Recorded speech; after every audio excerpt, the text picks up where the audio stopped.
bahas poin L, yaitu limited atonement. Dan poin L adalah poin tengah di dalam tulis. Ini adalah poin yang memang dipegang oleh Calvinis. Walaupun ada sebagian Calvinis yang menolak limited atonement, tetapi Calvinis yang konsisten akan memegang limited atonement. Dan Pak Muriwali mengatakan dia memegang kepada limited atonement. Mengapa saya katakan Calvinis yang konsisten pasti memegang limited atonement? Karena limited atonement adalah buah mata rantai dari pemikiran semua Calvinis yang lain. Jadi artinya poin limited atonement mengalir mulai dari determinisme, kemudian unconditional election, mengalir sampai kepada limited atonement. Dan sebelum masuk ke ayat Alkitab, saya akan tunjukkan mengapa ini mengalir ya, dari semua pemahaman Calvinis. Pertama, seperti kita lihat di sini, Calvinis percaya ada determinisme, yaitu Allah menentukan segala sesuatu melalui suatu dekret. Dan segala sesuatu maksudnya segala sesuatu termasuk pikiran manusia, termasuk dosa ditentukan oleh Tuhan.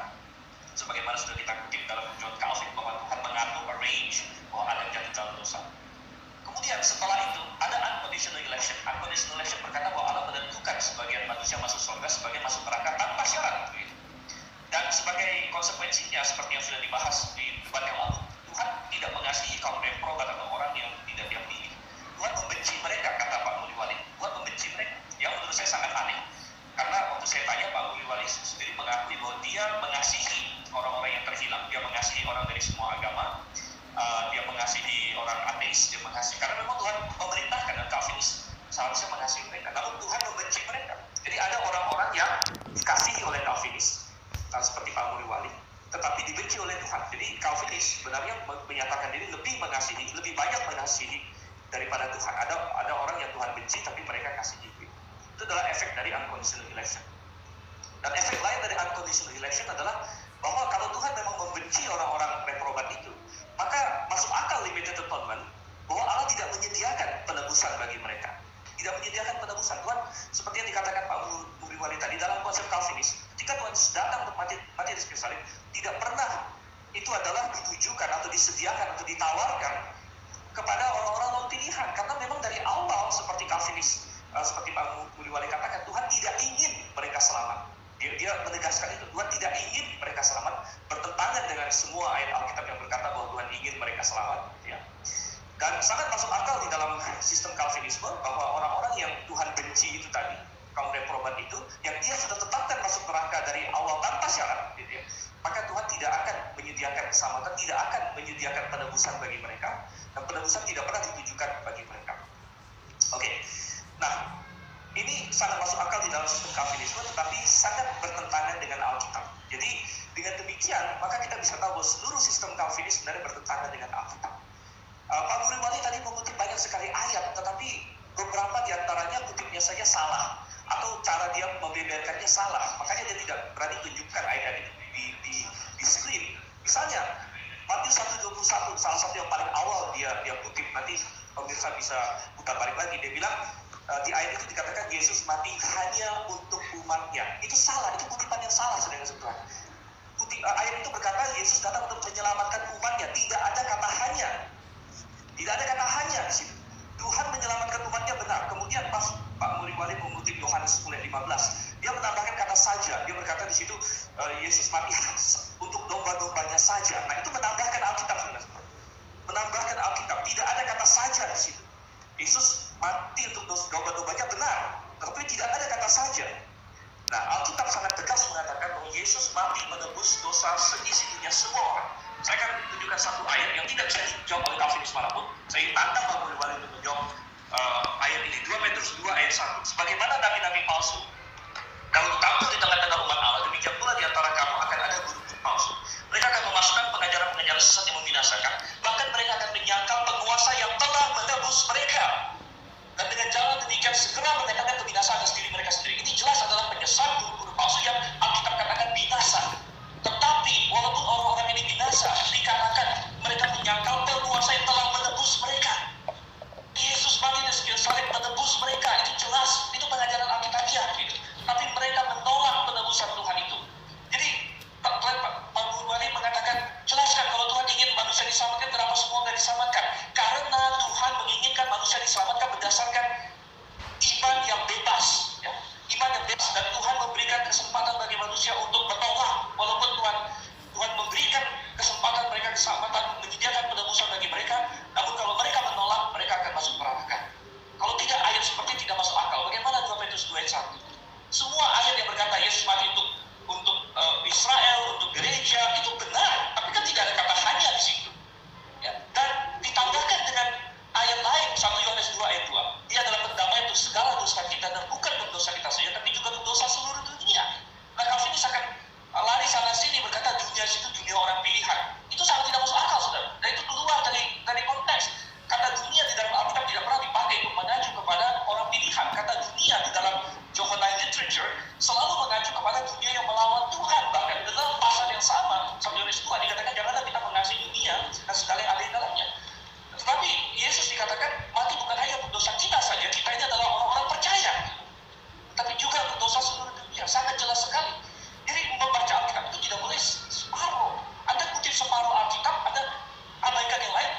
Timotius 2 ayat 5 sampai 6. Yesus Kristus katanya, saya katakan, telah menyerahkan dirinya sebagai tebusan bagi semua manusia, semua manusia. Jadi percuma Anda, kalau berdasarkan logikanya Pak Muriwali, kalau dikatakan begini, Paulus berkata, Yesus telah mati untuk aku. Berarti cuma untuk Paulus dong? Kan tidak. Ya. Karena Paulus tidak berkata hanya untuk saya. Melainkan Paulus berkata, untuk aku benar. Ada ayat lain bilang untuk semua. Maka kesimpulannya apa? Ya untuk semua. Semua itu kan termasuk Paulus. Semua itu termasuk banyak juga. Tadi dikutip ayat yang banyak. Benar banyak. Ya, banyak. Semua itu bisa banyak sudah dengan Tuhan. 1 Timotius 4 ayat 10. Itulah sebabnya kita berdiri payah dan berjuang karena kita menaruh pengharapan kita pada Allah yang hidup juru selamat semua manusia, terutama mereka yang percaya. Jadi semua manusia sendiri dikontraskan dengan mereka yang percaya, berarti semua manusia lebih dari yang percaya, berarti semua manusia adalah semua manusia. Nah, saat ini kita masuk pada sesi saling menjaga ya. Baik, saya langsung saja satu kepada Pak Iwan. Ya, jadi saya tidak mau melebar kemana-mana. Ini Pak Stefan kan sifatnya mau melebar kemana-mana. Saya tidak mau ya. Jadi saya tadi bukan mengutip ayat, tapi saya memberikan prinsip ayat-ayat yang saya bacakan. Kalau saya baca satu-satu, hanya 2-3 ayat yang saya bisa baca dalam waktu begitu singkat ya. Jadi keliru Anda kalau bilang saya itu mengutip ayat. Saya mengatakan Yesus datang untuk domba-dombanya. Berarti itu apa? Hanya untuk domba-dombanya saja. Itu perkataan saya. Kesimpulan saya atas pembacaan itu. Yesus datang untuk umatnya, betul. Yesus datang untuk banyak orang, betul. Tetapi itu hanya untuk orang-orang pilihan saja. Begitu ya Pak Stephen ya. Jadi keliru Anda kalau saya mengatakan saya kutip Alkitab tadi. Saya menyatakan prinsip-prinsip Alkitab di mana saya kutip begitu banyak, saya rujuk begitu banyak ayat tadi. Itu yang pertama. Lalu yang kedua, istilah dunia ya. Istilah dunia apa masalahnya? Memang orang-orang pilihan itu tinggal di dalam dunia. Ya, semua tinggal dalam dunia. Berarti Yesus mengasihi dunia. Yesus mengasihi dunia di mana di dalamnya ada orang-orang pilihan. Yesus mengasihi orang-orang pilihannya yang tinggal di dalam dunia. Apa problemnya? Ya. Lalu yang berikut sekarang masalah istilah semua ya.